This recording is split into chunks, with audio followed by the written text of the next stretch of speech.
Welcome back, beautiful tri-state area. You're listening to A Moment of Zen right here on 710 WOR, the voice of New York, iHeartRadio. I'm your host, Zen Sams. Up next in the Hydration with Heart segment, brought to you by Once Upon a Coconut. Today, we're joined by Real Housewife of Miami, Guerdy Abraira, founder of the well-known event hosting company, Guerdy Design.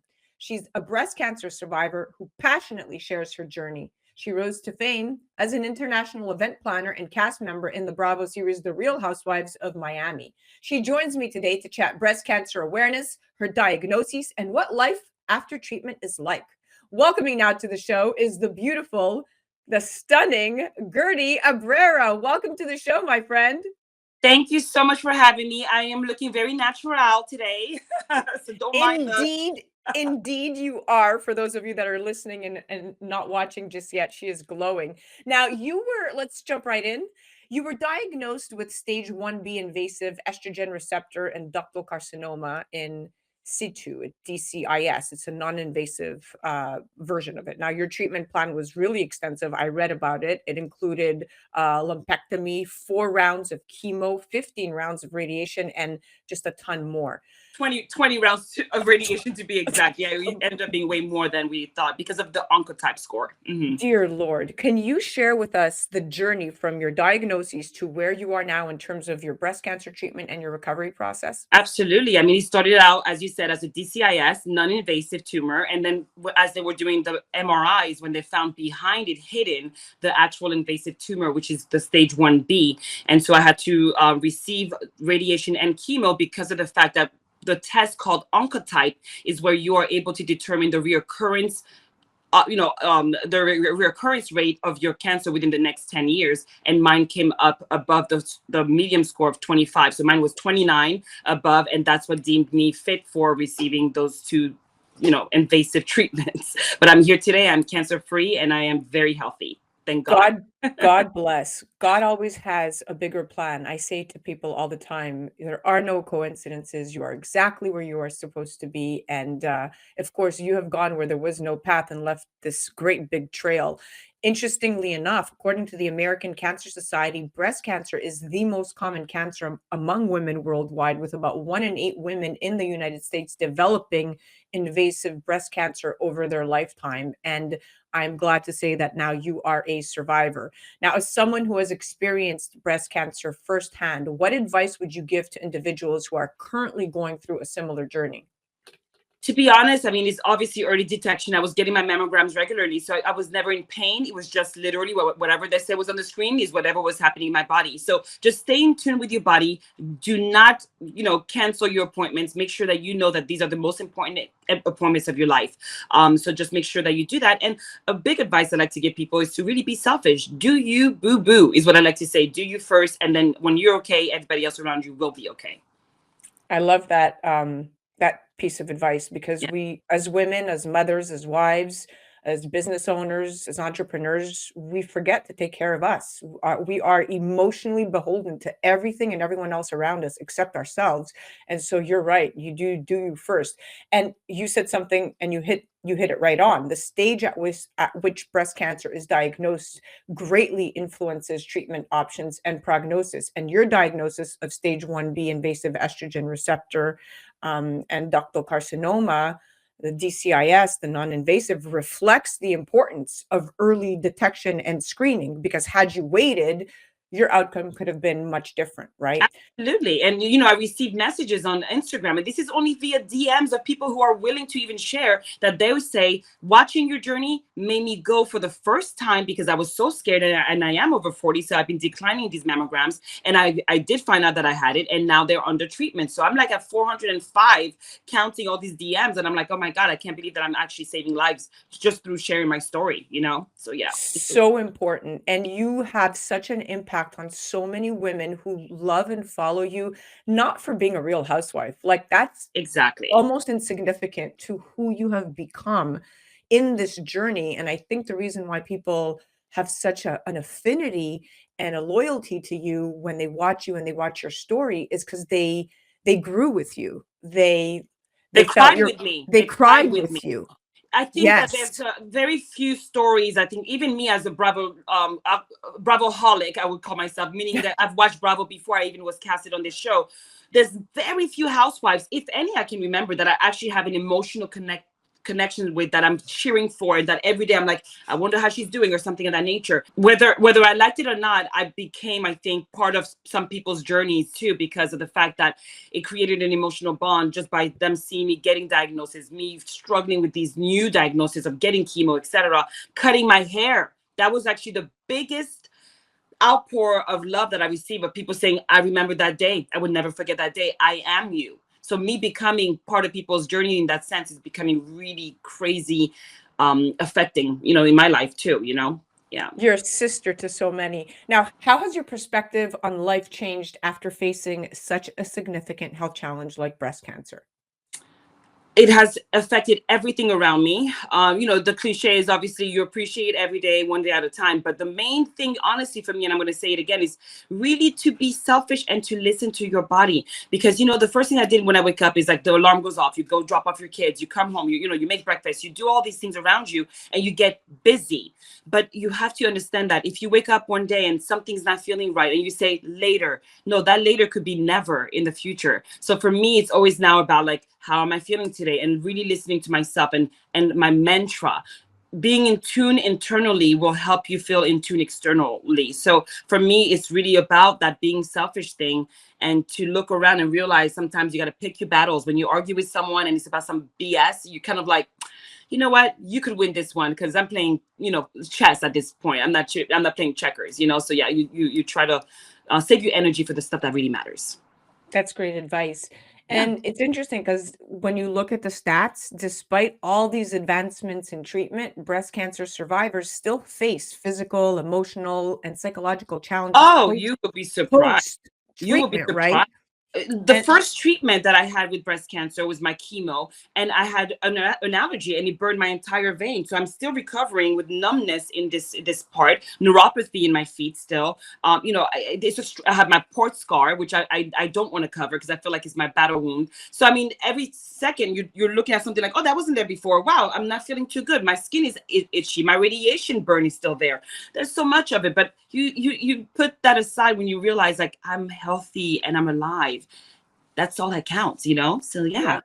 So those challenges that you encountered during your treatment and now that you overcame them, like your port scar, that lives with you forever and it has now made you even more beautiful. And Oh, that's thank you. it's truly at the base of everything when you think about life, when you think about the position we're in as mothers, as providers. I had thyroid cancer when I was 23 at the height of my modeling career. It's not Wow. my story, it's yours, but I can empathize. I lost my eyelashes, my eyebrows. I had Day. vaginal dryness I was told I could never have kids, but now I have an 8-year-old, God bless. Oh, Miracle baby. But yeah.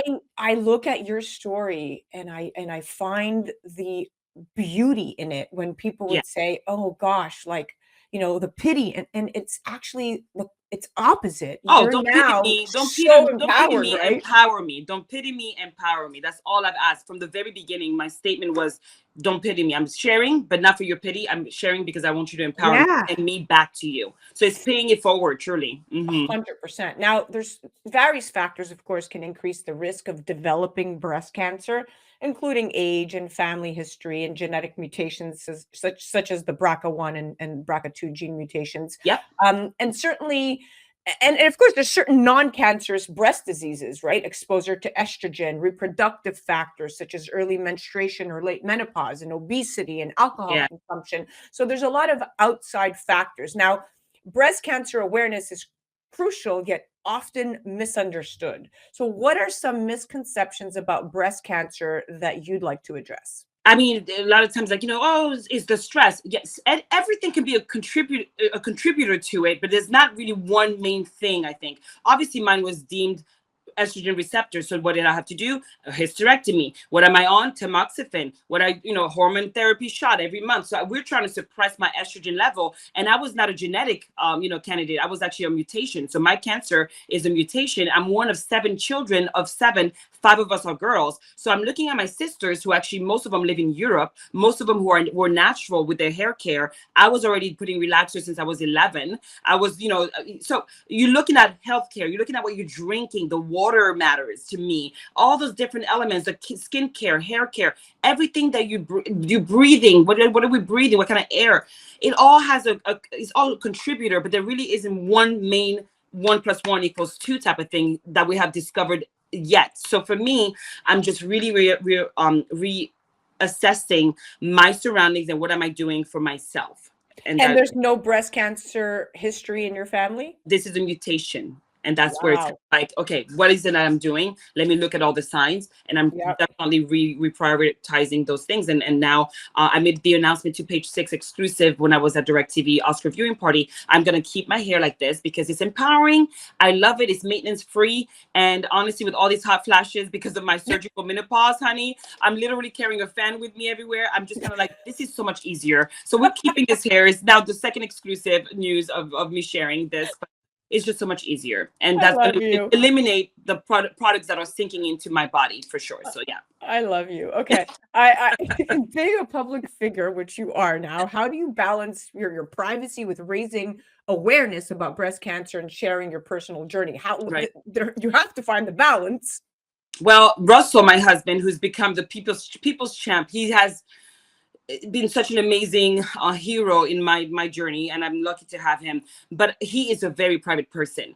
I'm more of like, who cares? Let me share, and that's fine. So we have a balance, and because of him, I'm able to kind of withhold some things that are dear to him and me, and not share those things. And there's not a lot of them, honestly, because we're very transparent and we have nothing to hide. But there are obviously some private things about our love life that obviously we're not out there spreading for a clickbait, put it that way. So we're not clickbait thirsty. I love it that you're not clickbait thirsty, and that you really truly live one life, in front of the camera, and then you know how to balance it behind, and you don't let it consume you, which brings me into my last question. So celebrating your 21st wedding anniversary amidst your battle with breast cancer must have been a mix of emotions.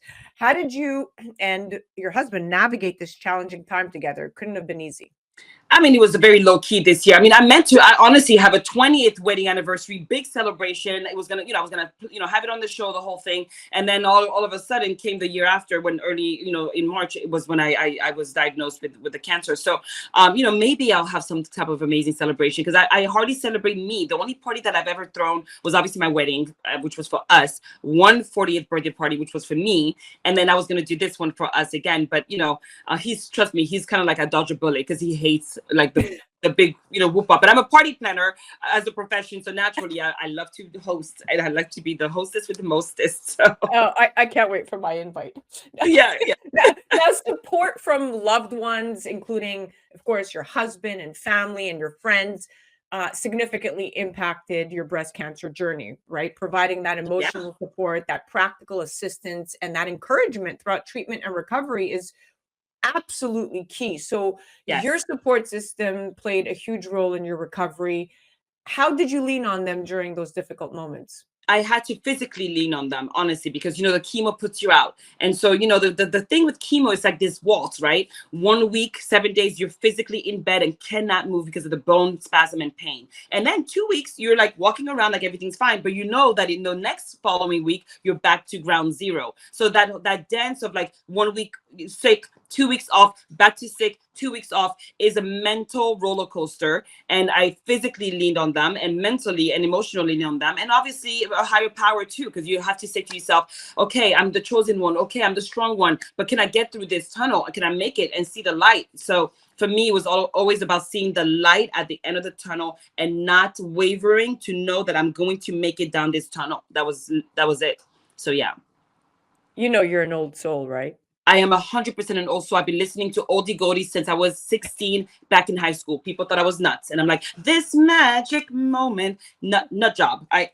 I'm an old soul. You are, with a beautiful voice. Now, you've reclaimed your life after breast cancer treatment. What are some goals or aspirations that you have for the future? It can't all be housewives. Oh, no, no, no, no, no. Of course not. I'm way bigger than I think just that what the perception think of me of housewife. But obviously I have made a lot of reassessment about what I'm doing in my lifestyle to help me hopefully be preventive in my cancer journey. So I actually am a shareholder and partner with a company called Miami Alkaline Water, and it's one of only 3 companies in the nation that does alkaline hydrogen water, and that is the game changer. And actually have a home system in my house that now all of our water is clean, and that also is another game changer, where you have to make sure that people are spending monies on Birkin bags and all that stuff. Let's invest in our health first, please. So that's my new motto. It's like, first, before you buy a Birkin, get life insurance and get yourself an amazing water system so that you're able to really hydrate yourself properly. Because if I would not bore you with all the findings, but put it this way, my neighborhood, there are 77 contaminants in the water, but it's all deemed safe to drink. So I don't want another Erin Brockovich here. So I will be drinking my alkaline water, Miami Drink Up on Instagram. Check it out. I love it. I love it. Well, this is a perfect fitting ending because this is the Hydration with Heart segment brought to you by Once Upon a Coconut, which is coconut water. So I'm going to have the brand send you tons of coconut water. This is 100% pure electrolyte replacement. Okay. I started using coconut water during my radiation, and I continue to use coconut water to this day. They have 3-4 different flavors: the pineapple, the energy, the raw, and the chocolate. There you go. Well, listen, it was such a pleasure chatting with you today. I really, really had a good time. You are so transparent. I can't wait to see everything that's going to unfold for you this year, and really wishing you and your family the best of luck. Thank you so much. You're amazing. Best of luck to you too. Thank you. That was our Hydration with Heart segment brought to you by Once Upon a Coconut. That was the amazing Guerdy Abraira. You could check her out on the gram at Guerdy Design, or you could check her out on her YouTube channel at Guerdy FY. You're listening to A Moment of Zen right here on 710 WOR, the voice of New York, iHeartRadio. We'll be right back after this.